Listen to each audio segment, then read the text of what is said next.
Bonsoir, 2 Français ont été assassinés cet après-midi à Alger. Paul-Hélène Saint-Raymond, 67 ans, et Henri Vergès, 64 ans, ont été abattus dans la Casbah de la capitale algérienne. Les 2 victimes étaient des religieux qui travaillaient dans la bibliothèque ouverte par les Pères Blancs avant l'indépendance. Et ce double assassinat s'est produit au moment où de nombreux Algériens défilaient pour une réconciliation nationale. Ce n'est évidemment pas un hasard. Écoutons nos envoyés spéciaux à Alger, Jérôme Bonny et Bruno Giraudon. C'est ici, dans la Haute-Casbah, un quartier particulièrement déshérité d'Alger, que travaillaient Paul-Hélène Saint-Raymond, sœur assomptionniste, et Henri Vergès, père mariste. Ils avaient dédié leur vie aux enfants de ce quartier dans une bibliothèque. À 15 h, les hommes en armes les ont abattus. C'est des voisins, c'est tout. Ils sortaient de temps en temps ou... Oui, ils passaient, c'est leur chemin. Hein? Ça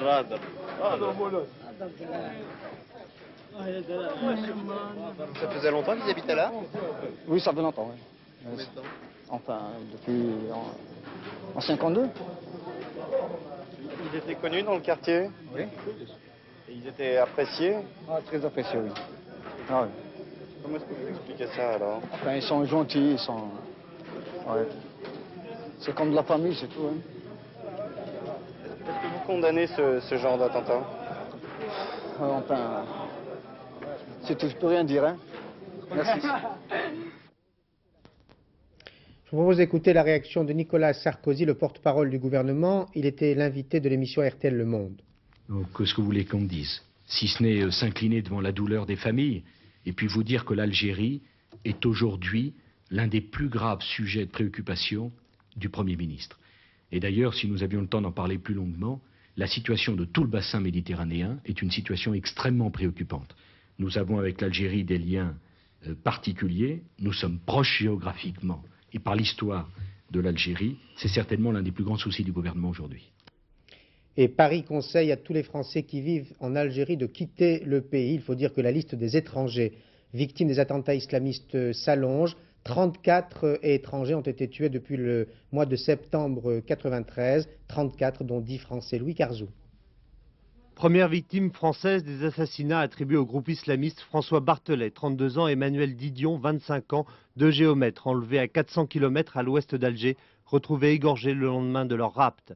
2 mois et demi plus tard, cette fois dans un village au sud d'Alger, Max Barbeau, 67 ans, est abattu par balle, une semaine après l'expiration de l'ultimatum des islamistes, intimant l'ordre aux étrangers de quitter l'Algérie. Le 15 janvier dernier, c'est Monique Afri, 45 ans, employée au consulat de France, qui est tuée par balle dans une rue du centre d'Alger. Comme pour les victimes suivantes, il n'y a pas de revendication, seulement des supputations quant aux auteurs qui réussissent toujours à prendre la fuite. Ainsi, le 1er février, c'est Olivier Quémeneur, un journaliste de 34 ans, qui est assassiné par 2 hommes armés, lesquels ne seront jamais arrêtés. 20 jours plus tard, Joachim Gros, 52 ans, libraire, subit le même sort. C'est alors le premier pied noir assassiné depuis le début des meurtres. Le 22 mars dernier, Roger Drouer et son fils de 24 ans, Pascal, sont tués à l'arme blanche. Pour la première fois, Paris conseille alors aux ressortissants français de revenir en France. Je vous le disais au début du journal, ce double assassinat a coïncidé avec la marche pour le dialogue et la réconciliation organisée dans plusieurs villes du pays par 4 partis et par une trentaine d'associations de sensibilités différentes. Il est donc signé, quels que soient les auteurs. Il y a des Algériens qui ne veulent pas d'une issue politique ou même électorale, qui, en tuant des étrangers, veulent provoquer une mise en quarantaine de l'Algérie. Nous retrouvons à Alger nos envoyés spéciaux, Jérôme Bonny et Bruno Giraudon. Pourquoi avez-vous décidé de venir marcher aujourd'hui? Parce que j'ai voulu sauver l'Algérie. C'est le mot. Voilà. C'est la phrase voulue. Ils étaient un peu moins que prévu ce matin dans les rues d'Alger pour cette marche de la réconciliation. 7 à 10 000 personnes sous la surveillance et la protection de forces de sécurité nombreuses. On craignait des provocations ou des débordements. Il faut beaucoup de courage aujourd'hui en Algérie pour manifester contre le terrorisme. En tête du cortège, les scouts musulmans. Nous marchons aujourd'hui pour la réconciliation nationale, pour lier un dialogue sincère avec tout le monde, pour qu'on puisse sortir de la crise, pour montrer au monde entier que le peuple algérien est un peuple qui veut la paix. À l'appel d'associations de jeunes, mais aussi du FLN et d'islamistes modérés, les hommes et les femmes manifestent séparément.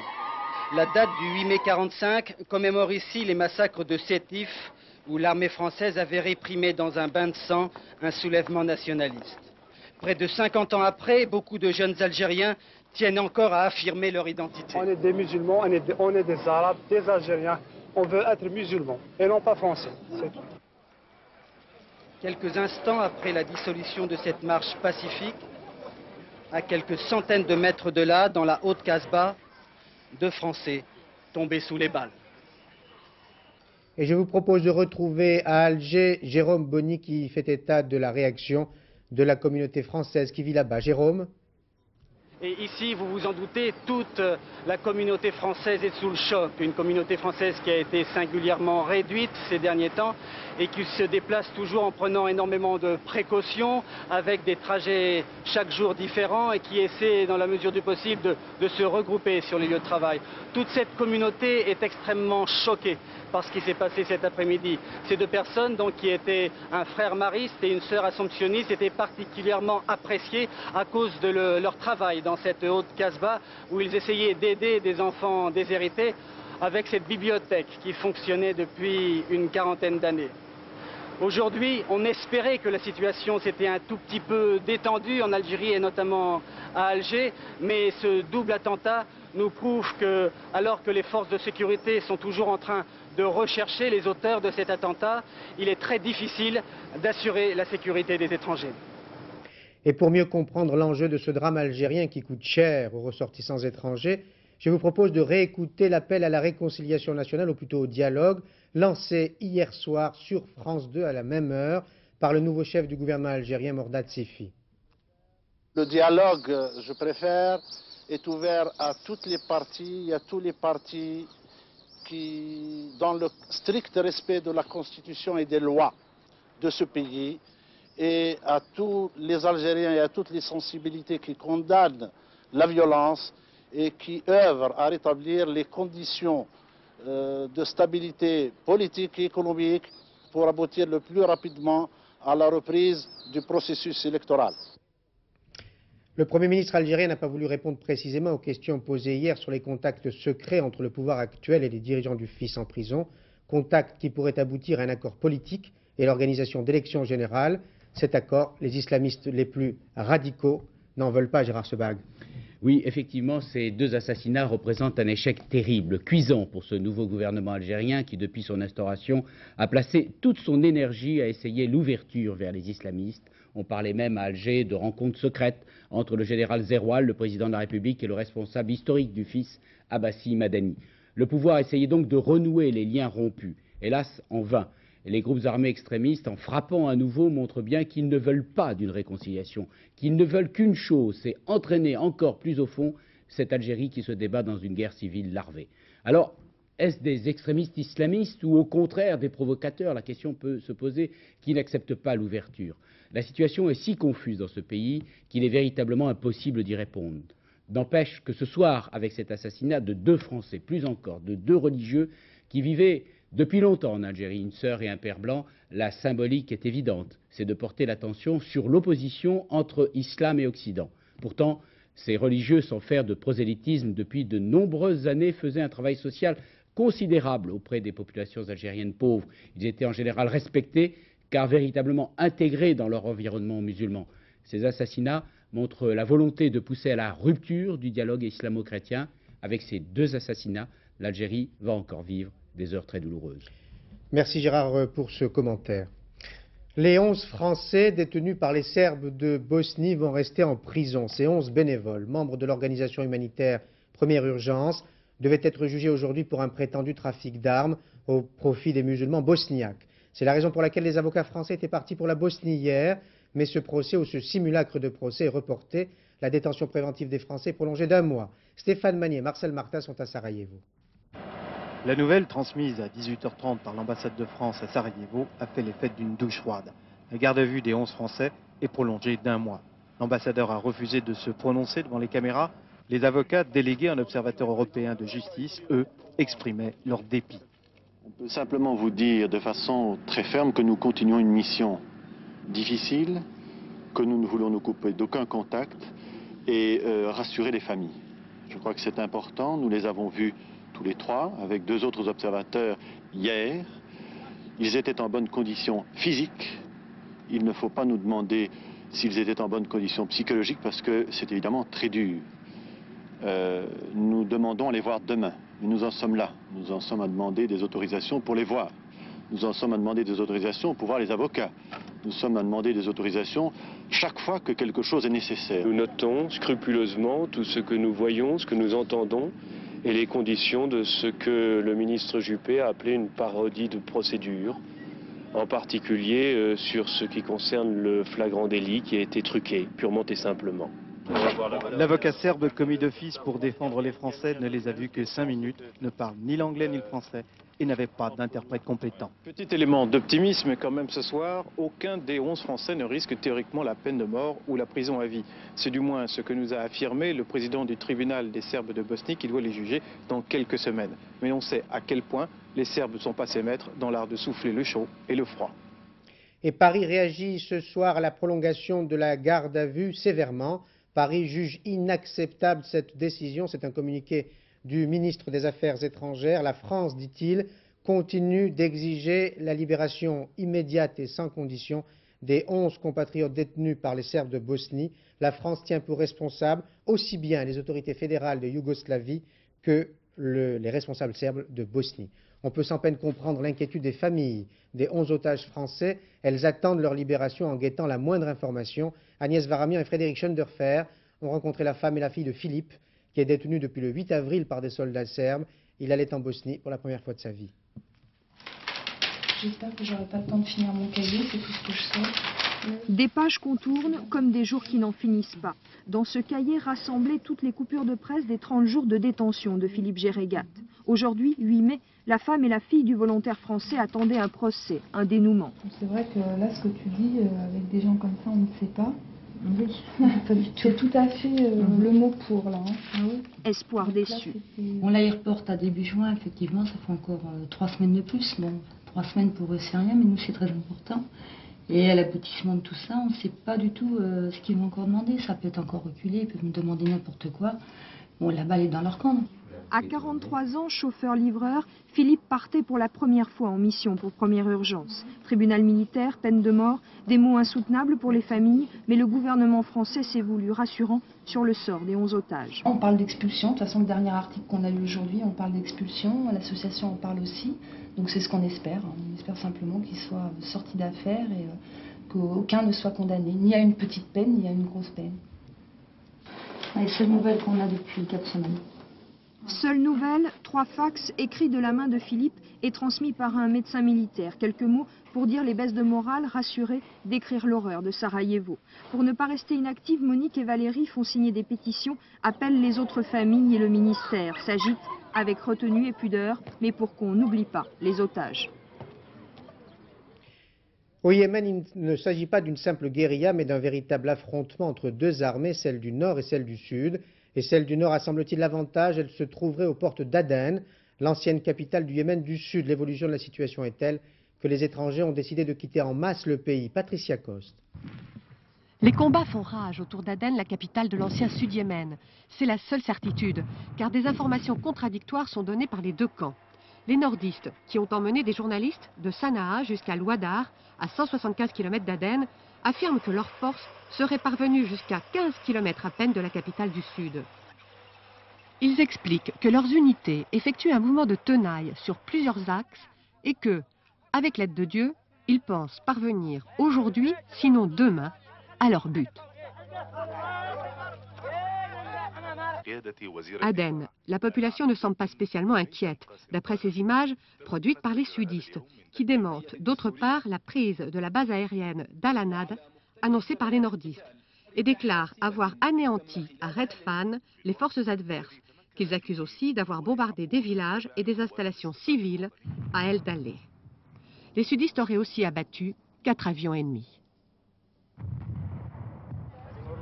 À Sanaa, l'évacuation des ressortissants de nombreuses nationalités s'est poursuivie toute la journée, sans panique et sans alerte. Les Français qui le désiraient ont profité des rotations de Transal à partir de Djibouti pour quitter Sanaa. Nul ne sait pour l'instant combien de temps cette guerre durera, mais la détermination des nordistes semble forte. Ils ont refusé, contrairement aux sudistes, toute médiation. Au Proche-Orient, les policiers palestiniens tardent à arriver à Gaza et à Jéricho et une tension est perceptible à Hébron. Un accrochage a opposé soldats israéliens et palestiniens. Et les observateurs internationaux des Norvégiens, des Danois, des Italiens qui posaient le pied pour la première fois en Terre Sainte en ont fait les frais. Reportage d'Olivier Lerner et Mossi Harmon. Ils n'ont pas de raquettes, pas de sifflet, ils ne portent pas d'armes à la ceinture. Caméra au poing et stylo en main, ils sont entrés dans Hébron pour observer. Un point, c'est tout. Vous allez avoir quelques problèmes, dit ce militaire, alors n'hésitez pas à engager la discussion, le dialogue c'est le seul moyen de vous tirer d'affaire. Les Italiens ont offert quelques voitures mais n'ont pas pensé à les équiper de vitres en plastique. Petite erreur. Carabiniers ou policiers dans leur pays, ils découvrent ici un nouveau monde. Hébron, ils ne connaissent pas. Mais dès leur arrivée en ville, ils ont vite compris ce qui les attendait.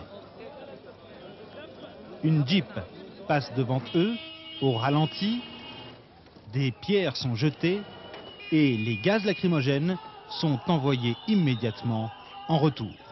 Ça commence fort. Très fort.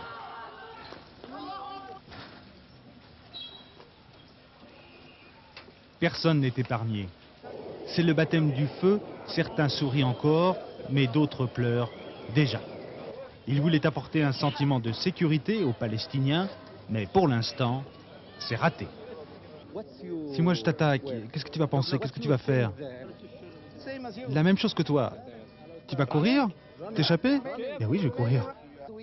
Nous, on va les respecter, mais ils n'ont qu'un pouvoir ici. Il va regarder ce qui se passe, il va prendre des notes, mais il ne peut rien faire pour nous. Première patrouille en ville, il y avait déjà largement matière à noircir quelques belles pages blanches des nombreux carnets de notes qu'ils ont emportés. Plus d'un mois s'est écoulé depuis le massacre de Hébron. La ville est encore en état de choc. On en a eu un aperçu tout à l'heure. Les observateurs danois, norvégiens et italiens qui se sont déployés tout à l'heure au centre-ville ne sont pas tous très rassurés. Le djihad islamique a menacé d'en tuer un certain nombre. Leur mission d'au moins 3 mois ne sera pas de tout repos. Il y a au Rwanda des milliers et des milliers d'enfants qui n'ont plus de parents parce que leurs parents ont été massacrés dans des conditions atroces. Ces enfants sont vivants non pas parce qu'ils ont été épargnés, mais parce que les miliciens, en tuant leur famille, les avaient laissés pour morts et ces orphelins sont venus s'ajouter aux longues, très longues colonnes de réfugiés qui fuient l'horreur. Reportage de nos envoyés spéciaux Éric Monnier et Pierre-Laurent Constant. La rivière Kagera, qui marque la frontière entre Tanzanie et Rwanda, n'a pas encore digéré toute l'horreur de ces dernières semaines. Ces 20 derniers jours, 200 000 Rwandais ont préféré traverser ce pont plutôt que de finir comme eux, dans le torrent. Aujourd'hui, le pont est vide. À ses extrémités cohabitent l'armée tanzanienne et les rebelles rwandais qui tiennent désormais les 2 tiers du pays. Le pont est vide, c'est vrai, mais le flot des réfugiés n'est pas tari. Leur village, à eux, avait jusqu'ici été épargné par la guerre. Un bombardement hier les a finalement décidés à prendre la route. On a emmené très peu de nourriture avec nous. Quand on sera arrivé, on espère qu'on nous aidera. Leur destination finale, la voilà. À 20 km de la frontière, le plus grand camp de réfugiés du monde. Il y a seulement 3 semaines, il n'y avait là qu'une réserve et quelques touristes pour safari photo. Les organisations humanitaires ont été très rapides à réagir. L'ONU, à travers le Haut Commissariat aux réfugiés, la Croix-Rouge et quelques ONG, dont Médecins sans frontières, semblent pour l'instant maîtriser la situation sanitaire. Et ce qu'on a décidé de faire, c'est de distribuer immédiatement ce qu'on avait sur place. Et on espère que le camion va arriver dans les prochains jours pour pouvoir vraiment avoir assez de bouffe pour tout le monde et pour éviter d'avoir des épidémies ou des grands problèmes nutritionnels dans le camp. En revanche, le nombre de réfugiés pose bien des problèmes pour la distribution de la nourriture. C'est quand même difficile parce qu'on a pris de la nourriture il y a presque une semaine. Et c'était 1 kilo de haricots. Alors c'est difficile de vivre une semaine avec 1 kilo de haricots seulement. 1500 nouveaux arrivants par jour, c'est le chiffre officiel ici. Les nouvelles du Rwanda sont mauvaises et nul ne sait si ces réfugiés qui s'installent ici le font pour quelques semaines ou comme dans d'autres pays d'Afrique pour des années. En France, SOS Racisme a organisé un rassemblement pour protester contre les lois Pasqua sur l'immigration. SOS Racisme a voulu mettre en avant les conséquences de ces lois sur la situation de certains immigrés attachés à notre pays mais contraints de partir. Anne Mourgue, Patrick Esmulé. C'est peut-être la dernière fois que Mohamed Joudi ouvre son salon de coiffure. Il y travaille depuis 10 ans, depuis qu'il est parti d'Algérie. Dans une semaine, il devra avoir quitté la France. La préfecture est formelle, sa carte de séjour ne sera pas renouvelée. Motif, il a exercé une autre activité, à mi-temps, sans autorisation. Mohamed Joudi ne comprend plus, il a eu 3 enfants en France, il n'est donc pas expulsable. Que doit-il faire? Rester? Partir? Il s'interroge. Je suis dans le doute, quoi. Je ne sais pas si je dois partir et abandonner tout ça. Je ne sais pas si je dois rester et continuer. Je suis vraiment perturbé moralement, physiquement et tout.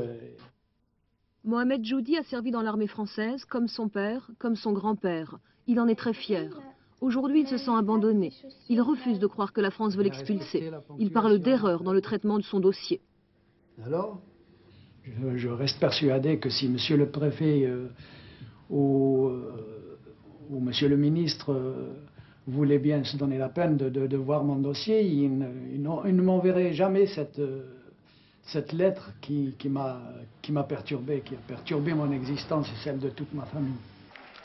Cet après-midi, il est venu témoigner, publiquement, comme des dizaines d'autres étrangers, eux aussi parfaitement intégrés, en France depuis des années, eux aussi menacés d'expulsion. Des situations de plus en plus fréquentes. Ce qui est certain, c'est que des familles sont déstabilisées, que des enfants ne savent plus s'ils sont français ou pas, qu'il y a des gens qui habitent là depuis 10 ou 15 ans, qui n'ont plus le droit de vivre en famille, qu'il y a des mariages mixtes qui sont refusés. Et je crois que c'est l'ensemble des gens qui habitent là depuis 10, 15 ou 20 ans aujourd'hui qui sont sanctionnés à cause des lois Pasqua. Des lois Pasqua dont les militants de SOS Racisme réclament l'abrogation, tout simplement parce qu'elles ne marchent pas. SOS Racisme n'a voulu porter aucune accusation après la mort d'un immigré malien dans les locaux de la préfecture de police hier, mais a demandé des explications sur le décès de ce jeune Africain qui a succombé à une crise cardiaque. Il avait été interpellé auparavant dans une station de métro. Il était en situation irrégulière. Accident nucléaire à la Bastille. Ce n'était Dieu merci qu'une simulation mise en scène par des écolos opposés au surgénérateur Superphénix. Ils étaient partis à pied le 9 avril de Crémalville dans l'Isère et sont arrivés cet après-midi à Paris. Ils se sont alors couchés, vous le voyez, sur la Grande Place, pour donner une idée des dégâts d'une éventuelle catastrophe nucléaire. Mais ces écologistes unis dans la marche contre le nucléaire se dispersent aussitôt lorsqu'ils entament une autre marche vers le pouvoir, un pouvoir inaccessible tant ils sont divisés, en quête de Guylaine Chenu. Des pancartes recyclées, pas de doute, ils étaient bien dans la rue. Dans la famille écolo, il y avait des marcheurs venus de Crès-Melville, des scientifiques et des politiques.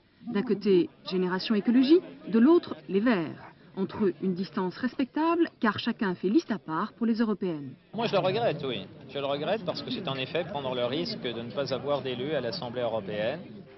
Il y a un an, on célébrait l'union pour les élections législatives. Aujourd'hui, fâché, chacun est retourné chez soi et croise les doigts. Évidemment, on fait un vœu pour les premières de l'année. Résultat, photo de famille à Génération Écologie sans les cousins verts. Au centre toujours, Brice Lalonde, tête de liste. En chemin, il a perdu quelques amis, comme Noël Mamère, parti rejoindre Bernard Tapie. Il conserve ses entrées à Matignon, où il discute GATT et nucléaire, et échange quelques amabilités avec les Verts. Je crois que la liste des Verts, maintenant, se rapproche de plus en plus d'un espèce de néo-communisme. Bon, mais n'en parlons pas, espérons que chacun ait des élus. Génération Écologie représente une nouvelle façon de faire de l'écologie qui est beaucoup plus positive, active, professionnelle, je dirais. Brice Lalonde a envie d'entrer dans un gouvernement, c'est clair. Nous, ce qu'on a envie, c'est vraiment que la société, que le citoyen se sente concerné par son destin. Chez les Verts, on maintient le cap. Le pouvoir est à la base. Logiquement, les leaders se sont donc effacés en fin de liste et c'est Marianne Isler-Béguin qui joue sa chance en tête, avec quelques invités autour d'elle, comme la présidente de la SPA. Voilà donc les deux équipes écolos prêtes pour le match des européennes.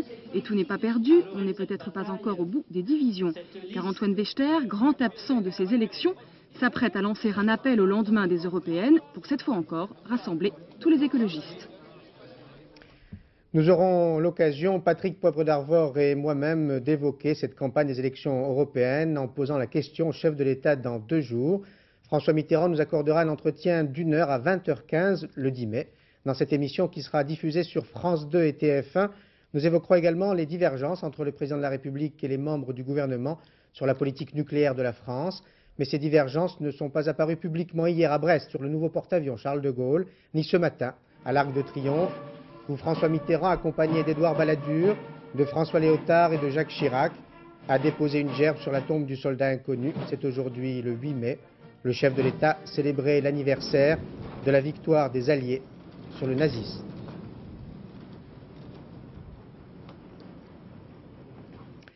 François Bayrou annoncera demain dans notre journal de 20 h son plan en faveur de l'école, plus précisément des collèges, un plan destiné à lutter contre l'échec scolaire.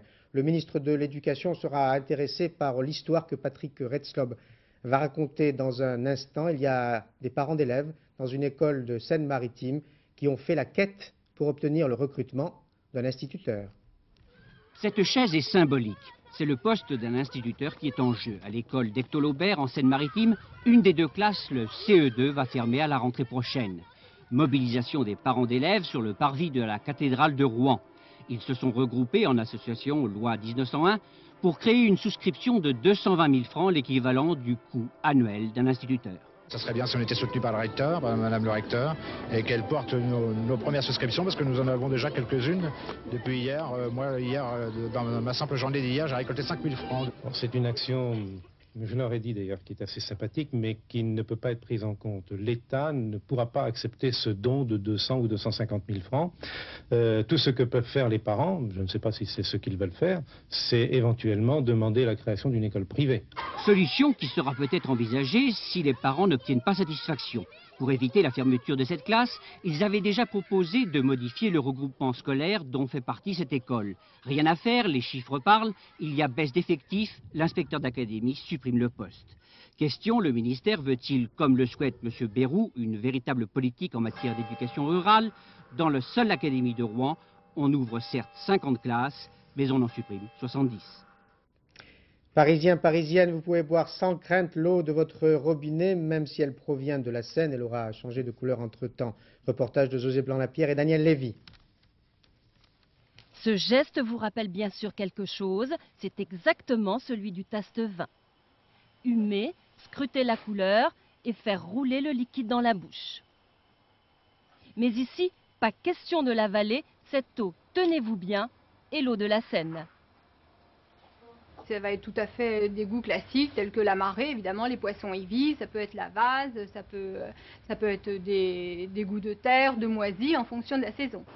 L'eau de la Seine est pompée ici, des centaines de milliers de mètres cubes par jour selon les besoins des Parisiens, car cette eau, une fois traitée, va couler dans vos robinets.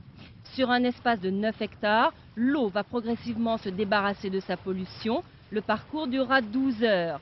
Ici, on travaille encore à l'ancienne avec une recette vieille comme le monde, la filtration à travers le sable.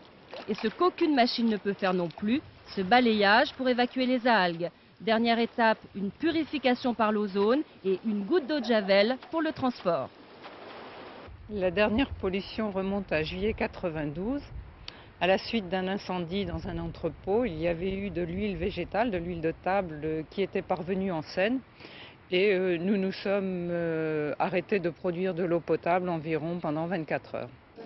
Suivi de près tout au long de son itinéraire, l'eau partie de la Seine doit arriver chez vous sans odeur ni saveur. Juste la température qu'il faut, elle est très bonne, elle est comme il faut, exactement. L'eau de Paris se rapprocherait même, paraît-il, d'une certaine eau minérale très connue. Si vous étiez cet après-midi à la campagne, en vacances ou chez Belle-Maman, si vous avez manqué Stade 2, François Brabant. Et encore, il n'a pas forcé. Jean-Philippe Ruggia a sans doute remporté à Jerez en Espagne la victoire la plus prudente de sa carrière. À mi-course, a-t-il raconté, mes pneus ont commencé à franchement glisser, alors j'ai ralenti, je me serais même contenté d'une deuxième, voire d'une troisième place. Mais comme ses deux principaux rivaux ont abandonné, c'est lui qui a gagné. En tête du troisième tour jusqu'à l'arrivée, Ruggia occupe maintenant la 4e place au championnat du monde en 250 cm3.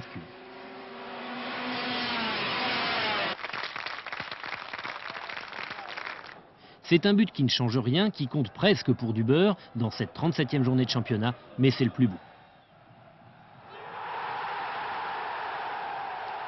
But d'Abedi Pelé, Lyon bat Strasbourg 1-0.